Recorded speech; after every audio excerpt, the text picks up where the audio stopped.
Hello બાળ દોસ્તો, open study point YouTube ચેનલમાં આપ સભી વિદ્યાર્થી મિત્રોનું હાર્દિક સ્વાગત છે।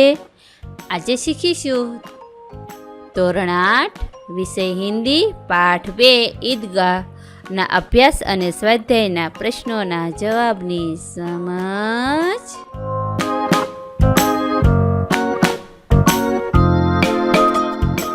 સૌપ્રથમ આપણે અભ્યાસના પ્રશ્નો જોઈશું। प्रश्न क्रम 1, निम्नलिखित प्रश्नों के उत्तर दीजिए। सवाल नंबर 1, हामिद ने चिमटा ही क्यों खरीदा? तो इनो जवाब, हामिद को लोहे की दुकान पर चिमटा देखकर ख्याल आया कि दादी के पास चिमटा नहीं है। तवे से रोटियां उतारते समय उसकी उंगलियां जल जाती है। चिमटा ले जाने पर वे जरूर प्रसन्न होगी। चिमटा होने पर उसकी उंगलियां नहीं जलेगी और घर में एक काम की चीज भी हो जाएगी। ऐसा सोचकर हामिद ने खिलौने और मिठाइयाँ न खरीद कर चिमटा ही खरीदा। सवाल नंबर 2, चिमटा खरीदने के लिए हामिद ने कौन सा कारण बताया? जवाब, हामिद ने बड़े गर्व के साथ अपने साथियों को बताया कि चिमटा सबसे बड़ा खिलौना है। इसे कंधे पर रखे तो यह बंदूक हो जाएगा। हाथ में लेने पर फकीरों का चिमटा हो जाएगा। चिमटे से मंजीरे का काम भी लिया जा सकता है। यदि वह एक चिमटा जमा दे तो सभी के खिलौने की जान निकल जाए। उसका चिमटा तो बहादुर शेर है। वह आग पानी में, आंधी तूफान में बराबर डटा रहेगा। इस प्रकार हामिद ने चिमटा खरीदने के लिए पीछे कई कारण बताए और उसकी सर्वोपरि सिद्धि की। सवाल नंबर 3, बूढ़ी अम्मा का क्रोध स्नेह में क्यों बदल गया? तो इनो जवाब, हामिद के चिमटा लाने पर अम्मा को दुख हुआ। उसे हामिद की नासमझी पर क्रोध भी आया। हामिद ने दादी से कहा कि रोटियां पकाते समय तुम्हारी उंगलियां जल जाती थी, इसलिए मैं चिमटा लाया हूँ। यह सुनकर बूढ़ी अम्मा का क्रोध स्नेह में बदल गया। हामिद के त्याग, सद्भाव और विवेक पर वह न्यौछावर हो गई। प्रश्न क्रम 2, इस कहानी का शीर्षक ईदगाह ही क्यों रखा गया? इसके अलावा आप कौन सा शीर्षक देना चाहेंगे, क्यों? जवाब, ईद की नमाज पढ़ने के लिए गांव के लोग ईदगाह जाने की तैयारियां करते हैं। ईदगाह जाने का सबसे अधिक उत्साह लड़कों में है। हामिद उन्हीं में से एक है। ईदगाह में नमाजियों का मातृभाव देखते ही बनाता है। नमाज के बाद लड़के ईदगाह के मेले में जाते हैं। मेले में बालकों की विविध मनोवृत्ति के दर्शन होते हैं। कहानी के मुख्य पात्र हामिद के चरित्र की अनेक विशेषताएं ईदगाह के मेले में ही प्रकट होती है। इस प्रकार कहानी की मुख्य प्रवृत्तियों का केंद्र ईदगाह होने से इस कहानी का शीर्षक ईदगाह रखा गया है। इसके अलावा हामिद और उसका चिमटा ईदगाह के मेले में, इसे शीर्षक भी हम दे सकते हैं।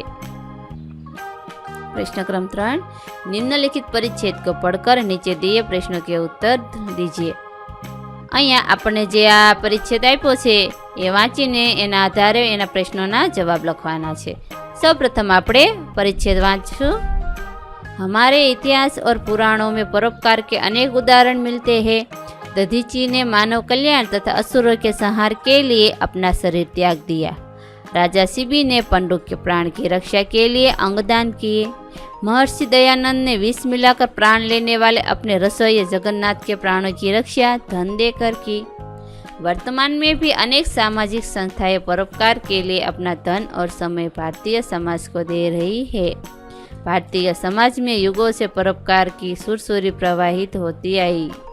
यहाँ ऋषि मुनियों ने यही सीख दी है कि निराश्रितों को आश्रय दो, दीन दुखियों और वृद्धों की शारीरिक और आर्थिक मदद करो, भूखों को भोजन करवाओ, विद्वान हो तो विद्या का प्रचार कर समाज का उद्धार करो। यहाँ सदा अब सबकी भलाई में ही अपनी भलाई मानी जाती रही है। संसार के सभी धर्मों का मूल परोपकार है। किसी भी संत महात्मा ने इसके बिना मनुष्य जीवन को सार्थक नहीं माना। लोग परोपकार के लिए ही औषधालय, गौशालाएं और धर्मशालाएं बनवाते हैं। सभी अपनी सामर्थ्य और शक्ति के अनुसार परोपकार करते रहे तो समाज एवं देश की उन्नति होती रहेगी तथा वसुधैव कुटुंबकम की भावना फैलेगी। હવે આપણે એના પ્રશ્નોના જવાબ આપશું। सवाल नंबर 1, ऐतिहासिक ग्रंथों में परोपकार के कौन कौन से उदाहरण मिलते हैं? तो एनो जवाब, ऐतिहासिक ग्रंथों में परोपकार के कई उदाहरण मिलते हैं। महर्षि दधीची ने मानव कल्याण तथा असुरों के विनाश के लिए अपना शरीर त्याग दिया था। राजा शिबी ने अपने अंग का दान देकर एक पक्षी के प्राण बचाए थे। महर्षि दयानंद ने विष मिलाकर प्राण लेने वाले रसोइये जगन्नाथ की जान धन देकर बचाई थी। सवाल नंबर 2, ऋषि मुनियों ने हमें क्या सीख दी है? तो इनो जवाब, ऋषि मुनियों ने हमें सीख दी है कि निराश्रितों को आश्रय दो, दीन दुखियों और वृद्धों की शारीरिक तथा आर्थिक मदद करो, भूखों को भोजन कराओ और यदि आप विद्वान हो तो विद्या का प्रचार करो। सवाल नंबर 3, देश एवं समाज की उन्नति किस प्रकार होगी? जवाब, यदि सभी लोग अपनी सामर्थ्य और शक्ति के अनुसार परोपकार करते रहे तो देश और समाज की उन्नति होगी। सवाल नंबर 4, विलोम शब्द लिखिए। अहींया जे बे शब्दों आप्या छे एना विरुद्धार्थी शब्दों लखवाना छे। आश्रित तो अनाश्रित, अवनति तो उन्नति।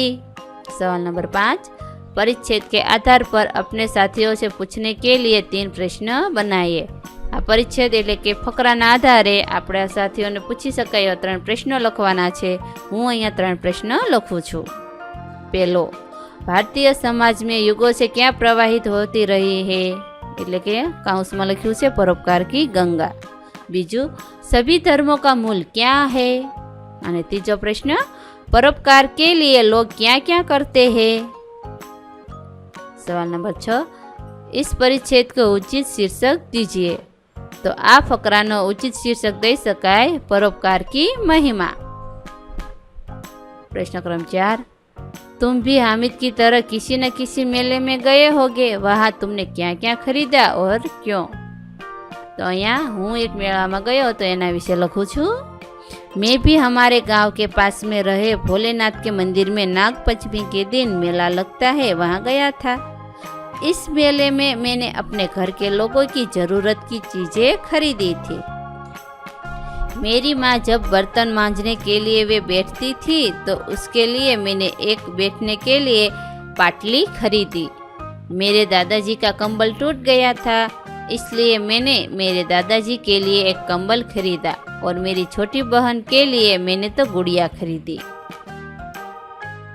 यह सब लेकर मैं जब घर गया तो मेरे घर वाले यह देखकर बहुत खुश हुए। मैंने कंबल अपने दादाजी को दिया। बैठने के लिए जो छोटी पाटली ली थी वह मैंने अपनी मम्मी को दी और मेरी दीदी मेरी छोटी बहन को मैंने गुड़िया दी। यह सब देखकर सब खुश हुए और मुझको मेरी समझदारी दिखाने पर अभिनंदन दिए। प्रश्न क्रम 5, यदि तुम्हें मेले से अपनी दादी के लिए कुछ खरीदना हो तो क्या खरीदोगे और क्यों? तेना जवाब, यदि मेले में से मेरी दादी के लिए कुछ खरीदना हो तो मेरी दादी के चश्मा को रखने के लिए चश्मा का बॉक्स खरीद लूँगा, क्योंकि मेरी दादी ने चश्मा लिए थे, उसका बॉक्स टूट गया है और वह अपने चश्मा को सुरक्षित रखने के लिए बहुत चिंता करती है। इसलिए मेले में यदि अच्छा बॉक्स मिलेगा तो मैं सबसे पहले वही खरीदी करूँगा। अपनी ज़रूरत की चीज़ पाकर दादी बेहद खुश होगी और मुझे दिल खोलकर आशीर्वाद देगी। हवे आपणे स्वाध्याय जोईशुं। प्रश्न क्रम 1, निम्नलिखित प्रश्नों के उत्तर दीजिए। सवाल नंबर 1, रोजे के दिन मुसलमान क्या करते हैं? तेनो जवाब, सूर्योदय से सूर्यास्त तक कुछ भी न खाने पीने को अर्थात उपवास को रोजा कहते हैं। रोजा मुसलमानों का एक मजहबी फर्ज है। सवाल नंबर 2, रमजान ईद के दिन मुसलमान लोग कहाँ जाते हैं? जवाब, रमजान ईद के दिन मुसलमान नमाज पढ़ने के लिए ईदगाह जाते हैं। सवाल नंबर 3, दुकानों में कौन कौन से खिलौने मिल रहे थे? तेना जवाब, दुकानों में सिपाही, गुजरिया, राजा, वकील, भिश्ती, धोबिन आदि मिट्टी के खिलौने मिल रहे थे। प्रश्न क्रम 2, पेंसिल में लिखित शब्दों के समानार्थी और विरुद्धार्थी शब्द लिखिए। અહીંયા પેન્સિલમાં જે શબ્દો આપ્યા છે એના સમાનાર્થી અને વિરુદ્ધાર્થી શબ્દો લખવાના છે. અહીંયા પેન્સિલમાં જે શબ્દો આપ્યા છે એના આધારે આપણે એના સમાનાર્થી અને વિરુદ્ધાર્થી શબ્દો લખવાના છે. તો સૌપ્રથમ આપણે દરેક શબ્દના સમાનાર્થી શબ્દો લખીશું. શીતલ એટલે ઠંડા, પ્રસન્ન એટલે ખુશ, ગરીબ એટલે દીન, અંધકાર એટલે અંધેરા, સ્નેહ એટલે પ્રેમ, પુરાની એટલે પ્રાચીન. હવે આપણે એના વિરુદ્ધાર્થી શબ્દો લખશું. શીતલ તો ઉષ્ણ, પ્રસન્ન તો ખિન્ન, ગરીબ તો અમીર, અંધકાર તો પ્રકાશ, સ્નેહ તો ઋણા, પુરાની તો નહીં. प्रश्न क्रम 3, मुहावरे का अर्थ देकर आ वाक्य में प्रयोग कीजिए. सवाल नंबर 1, बेड़ा पार लगाना એટલે કે કિનારે ले जाना, संकट से बचाना. હવે આપણે એનું વાક્ય લખશું. भगवान महादेव ने राकेश का बेड़ा पार लगा दिया. सवाल नंबर 2, बाल बांका न होना એટલે કે जरा भी नुकसान न होना. તેનું વાક્ય, चोर ने महेश पर हमला किया और लेकिन उसका बाल भी बांका ना हुआ. सवाल नंबर 3, छाती पीट लेना એટલે કે दुख प्रकट करना. बेटा गुच्छे में आकर चला गया तो पिता ने छाती पीट ली. चौथું, दिल चीर लेना એટલે કે बहुत दुख पहुंचाना. बेटे की बुरी करतूतों ने माँ का दिल चीर लिया. प्रश्न 4, रूपरेखा के आधार पर कहानी पूर्ण कीजिए. અહીંયા જે આપણે રૂપરેખા આપી છે એના આધારે એક વાર્તા લખવાની છે. તો ચાલો લખીએ. સૌપ્રથમ આપણે એનું નામ આપશું. સચ્ચી માં અથવા ન્યાયાધીશ કા ફેસલા. 2 શીર્ષક આપી શકાય છે આને. ચાલો હવે વાર્તા લખીએ. किसी नगर में 2 स्त्रियां पास पड़ोस में रहती थी. उनमें एक स्त्री बड़ी चालाक और झगड़ालू थी. उसके कोई संतान नहीं थे. दूसरी स्त्री बड़ी सरल और मिलनसार थी. उसके एक बेटा था. एक बार संतान वाली स्त्री अपने बच्चे को घर में अकेला छोड़कर बाहर गई हुई थी. मौका पाकर निसंतान स्त्री बच्चे को पालने से उठाकर ले गई. फिर वह फौरन बाहर चली गई. बच्चे के गुम हो जाने पर बच्चे की माँ बहुत दुखी हुई. उसने किसी तरह अपनी चोर पड़ोसिन का पता लगाया और उसके पास जाकर अपना बच्चा मांगा. तब उसने कहा, यह मेरा बेटा है, मैं न दूंगी, जो चाहे सो कर ले. दोनों में बहुत झगड़ा हुआ. तब लोगों ने उन्हें न्यायालय में जाकर झगड़े का निपटारा करने की सलाह दी. आखिर दोनों स्त्रियां न्यायाधीश के पास पहुंची. बच्चे पर दोनों का एक सदाव देखकर न्यायाधीश ने अपने कर्मचारी को आदेश दिया, इस बच्चे के 2 बराबर टुकड़े करो और एक एक दोनों स्त्रियों को दे दो.